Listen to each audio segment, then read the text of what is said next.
Hey guys, GLDEN here, and welcome back to another weekly Fortnite Mobile update video. Today, in this video, we're going to be talking about stretched res, AutoFire, audio, and much more.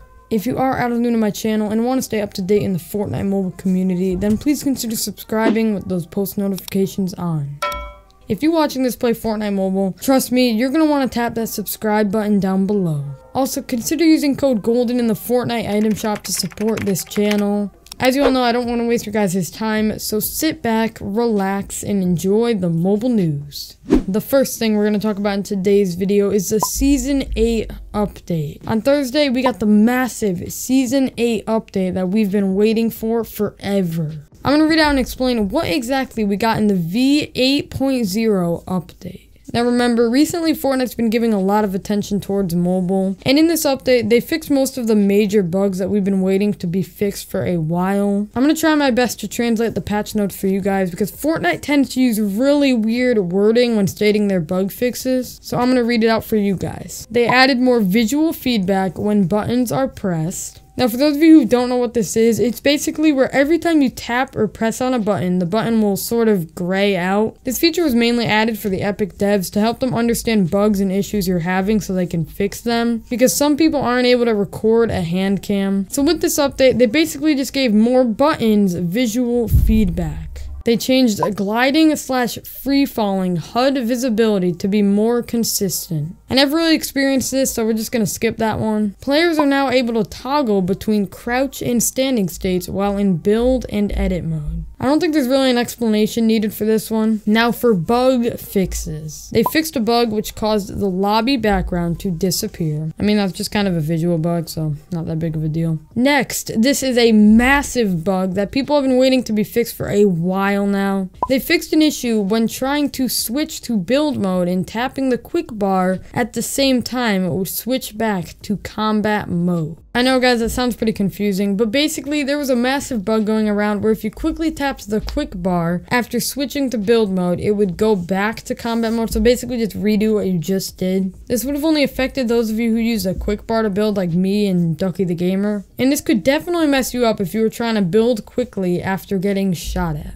Now this one's for controllers. They fixed an issue where if you tried placing a trap and you were somewhat close to a door, it would interact with the door instead of placing a trap. I mean, there's still a lot of bugs with controller support right now. I mean, you can't really expect that much though because it just came out. But we can definitely expect a bunch of bug fixes to be made for controller in the near future. Another huge fix that's been affecting a bunch of people, including myself. They fixed an issue where using touch to edit a structure breaks the ability to use crosshair editing until the button is pressed again. This bug would have only affected those of you who use crosshair editing. The bug was where if you were using crosshair editing and then accidentally tapped on a tile, you would have to press the crosshair edit button again. Super weird bug, but it's awesome to hear that they fixed this bug. And finally, they fixed an issue where dragging an item off the hotbar triggered a double click.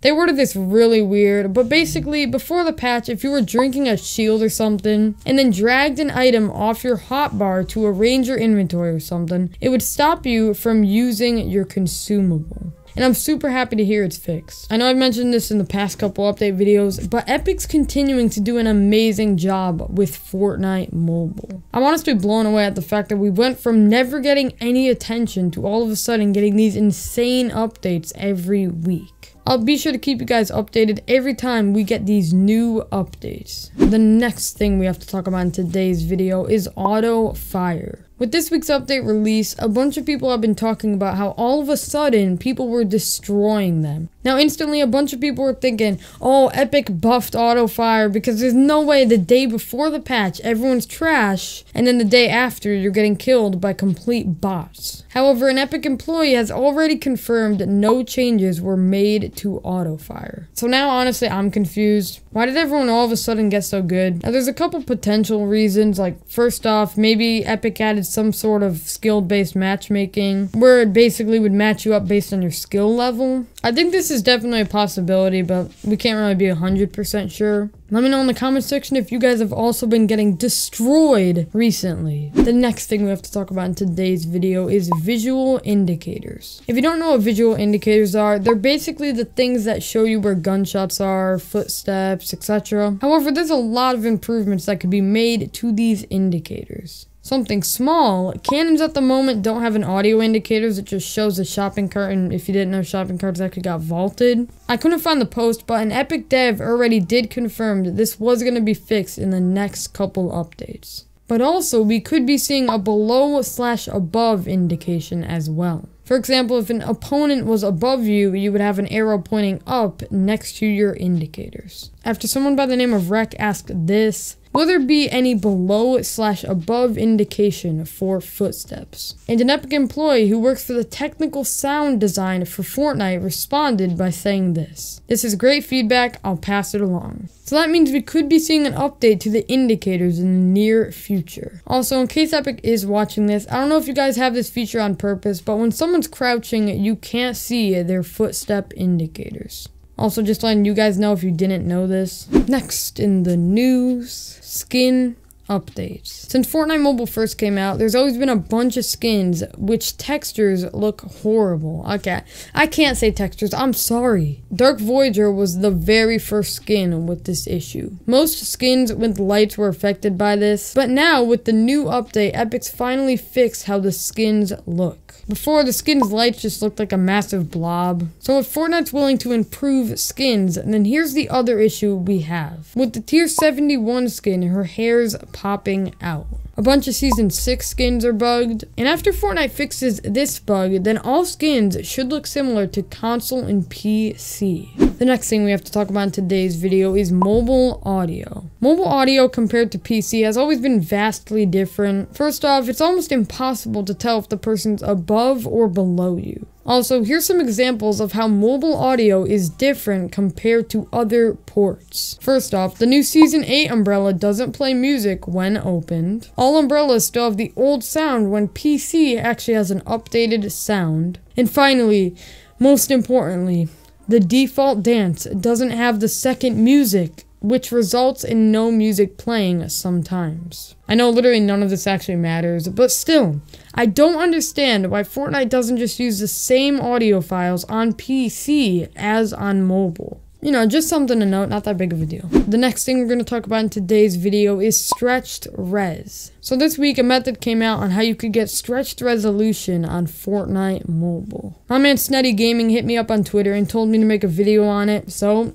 I did. Now, if you guys want stretched res, then I'll be sure to leave a link to a tutorial down below. After playing with it for about a week, I mean, it's honestly pretty cool. I feel like I've overall been hitting my shots more. I also don't believe there's any way to get banned with this method, but you are still doing this at your own risk. So if you want stretched res, then I'll leave a link to a tutorial down below. I'll also put a card up in the top right corner so you can just tap that if you want. Also, I should be coming out with a method on how to get 60 FPS on any iOS device. But don't worry, I am also working on a method for Android. If you guys want the method right now, go check out my Twitter and leave me a follow while you're there, because I've released the method on my Twitter at GLDEN. Also, to get the news the second I get it, if you don't want to wait until Monday, then just go follow me on Twitter at GLDEN. The next thing we're going to talk about in today's video is next week's, or this week's update, hopefully. Once again, Fortnite is giving us an early mobile updates so I can report them to you guys. So this is most of the stuff we're going to be getting in the V8.10 update, which should be coming this week. So first off, they're going to be fixing a bug with dragging items on the quick bar. Most likely this fix is going to be fixing a bug going on where if you're sprinting, you really can't rearrange your inventory. They're also going to be fixing a bug where your weapon will fire automatically after certain actions. This usually happens when you like press down the fire button with 2 fingers. And finally, something that I know a lot of you guys are going to be happy with, they're going to be fixing crashes. If you don't know what crashes are, it's basically where your app will just randomly close close and you'll be forced to restart the app. So it's good to hear that they're going to be attempting to stop crashes from happening. Of course, this isn't everything we're going to be getting in this week's update, but these are most of the major bugs that are going to be fixed. The next thing we're going to talk about in today's video is optimization. Now, in my opinion, I think Fortnite does a pretty good job at optimizing their game. However, since this update, a lot of people have been complaining that they've been dropping frames like crazy. Even the people who play on the newest iPad on low graphics have been complaining about frame drops. Hopefully Fortnite will be fixing these insane amount of frame drops because I myself have been feeling the lag.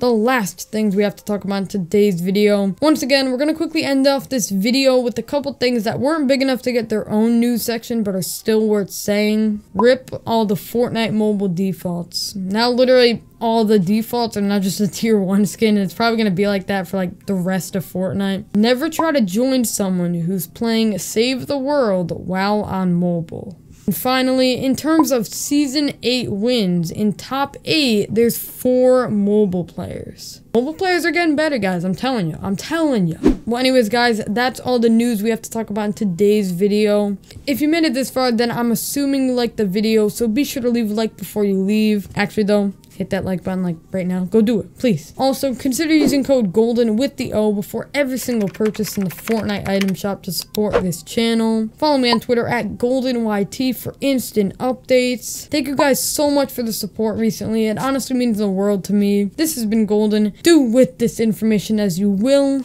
and I'll see you in the next one. Peace.